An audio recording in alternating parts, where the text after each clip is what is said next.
Hi and welcome to WatchMojo.com. I'm your host, Layla.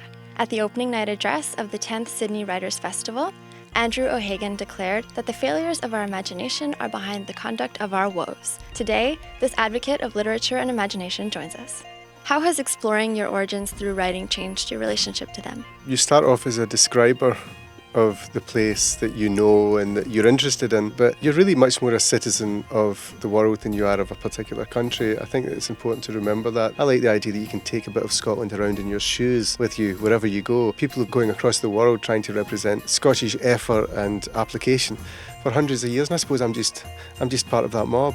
If you put yourself in the shoes of someone reading a translated version of one of your novels in a faraway land, how do your stories represent Scotland in and of themselves? Scotland has changed so much over the last 100 years, and I think as a novelist, I've had a natural interest in trying to chart some of those changes in the political realm and in the religious sphere and just in domestic life too, the average dreams and hopes of everyday folk. I feel strongly that those changes have been represented across those 3 novels of mine that I've written so far. It mattered to me to try to get working class lives between covers because reality's changed for them so much. I read in a profile that your work perhaps takes risks in sustaining certain Scottish stereotypes. True or false? A good writer isn't just someone who avoids stereotypes. Stereotypes exist as real things in society. I mean, for some people, the idea of a drunk Scottish person should just never appear in a novel. But Scottish people do like to drink. You take the cliches and you take the stereotypes and you manipulate them and remake them and investigate them,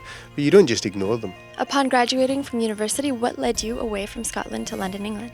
A love of the bright lights, wanting freedom from all the ties that the past represents. I don't mean manacles, I don't mean that I felt shackled in Scotland. I mean, I realised I was the sort of person who'd probably find their voice the further away I got from my childhood.